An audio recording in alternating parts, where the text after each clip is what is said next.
Today we have a Bosch dishwasher that we're getting no sign of power, so no lights when we press the power button and no sound, and we need to figure out what's going on. So we're going to check first to make sure the door can close okay and there's nothing in the way. Sometimes you might have a screw coming down from the top from where it goes into the cabinet. It might be loose.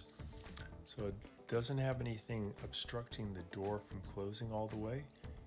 And we're gonna check next for the power cord. This is the one underneath the sink. So we pulled that out and we're going to take a look to see if there's some voltage available underneath the sink here at the outlet.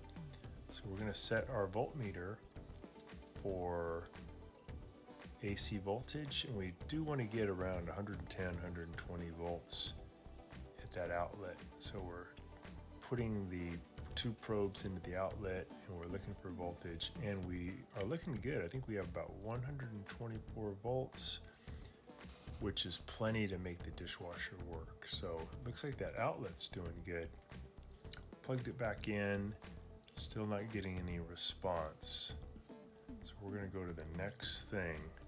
That's to take the dishwasher out from the cabinet. So we're taking two screws out at the top that hold it into the to the countertop. Taking out two Phillips head screws here on the kick panel. We're going to get that out of the way, and then we're going to take the feet, the front feet. We're going to turn them to the right so they go up into the dishwasher. What that does is it lowers the front.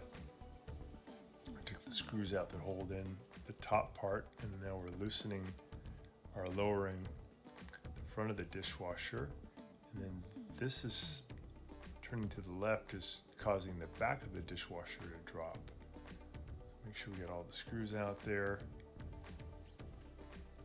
We're going to wiggle it out.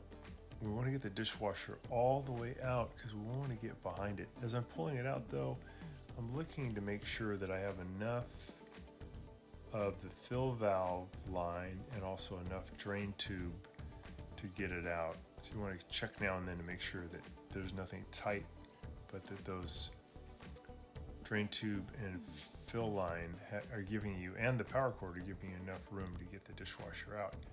So what I'll do now is I'm going to pull the power cord out of the back, kind of wiggle that out. And I have it still plugged in, so I'm going to see if I get voltage now. Should get 110, 120 volts AC. And as I check, there's three different places we can check here on the cord, and we get no voltage at all. So that seems a little strange. We're going to open up this junction box. It's often located behind the dishwasher. Sometimes it's located under the sink. We're going to take out 4 Phillips head screws.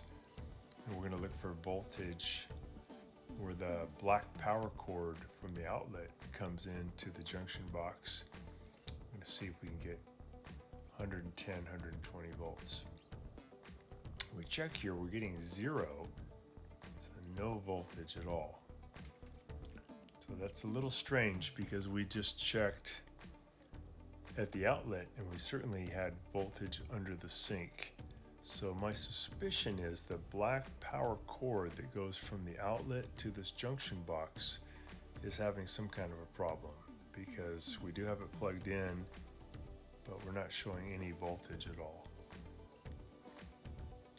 Checking between the black wire and the white wire. The black wire is the hot wire and the white one is the neutral, and that should show 110 to 120 volts AC. But no voltage at all. So I want to recheck that outlet again. Make sure I'm getting voltage underneath there. We'll put a link in the description below to get one of these voltmeters. So when you don't have any power at all, this is a good thing to start with, is just make sure there's power at the outlet, and then make sure that there's power at that junction box. So this cord looks like it was bent in a pretty bad angle. It may have caused an internal break in the wires that are inside the cord. So that may be what's going on. I'm going to try the outlet again to see if I can get voltage. Make sure that's not like an intermittent problem. But once again, I'm getting good voltage at the outlet. So I'll plug it in again, and maybe moving the wires of this black plug around a bit may allow power now to go to the junction box. I'm going to take a look. So now I'll check that black and white wire, and something did change because now I do have voltage at the junction box, and that means there's voltage going into that gray plug, that gray wire. So if I plug that back in, I should have voltage coming into the dishwasher. I should have power. And if so, it should light up when I press the power button. Yeah, so we got the red lights there. We got the digital timer is working. So I'm going to go ahead and just put the cover back on the junction box, put the screws back in, and I'm going to put the dishwasher back in. Probably what needs to happen to have a permanent cure here is to replace that black power cord, but it is working again.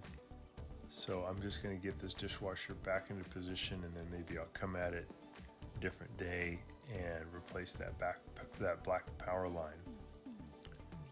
There's a lot of other things that can cause this problem. So if you have voltage at that junction box, and then you have voltage also at the gray wire coming into the dishwasher, and it's still not lighting up, there's no sounds, there's no power coming into the dishwasher, it could be that white plastic box that gray wire plugged into, which is the power module, needs to be replaced.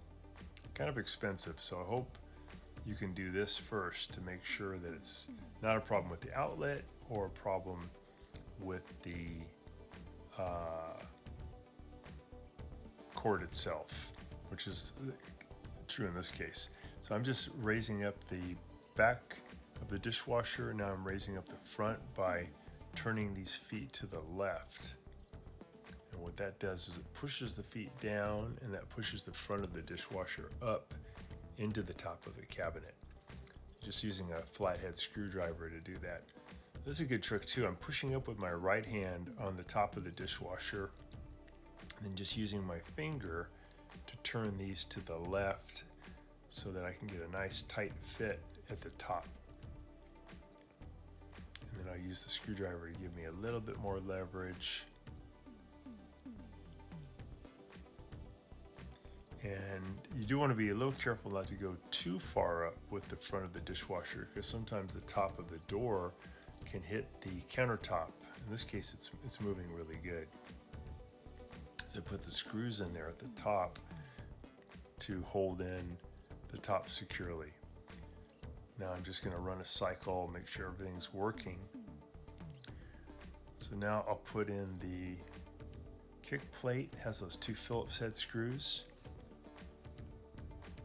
And when the dishwasher is working properly, on this model and a lot of these more modern Bosch dishwashers, you'll see a nice red dot in the lower right hand corner that shines down on the floor. So this one does have that, so we have the power back.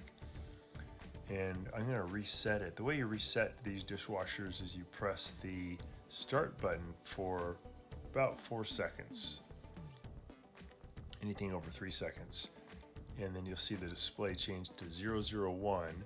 Then you just close the door, and that'll drain out all the water. There's that red light down there at the bottom, and it will reset the dishwasher.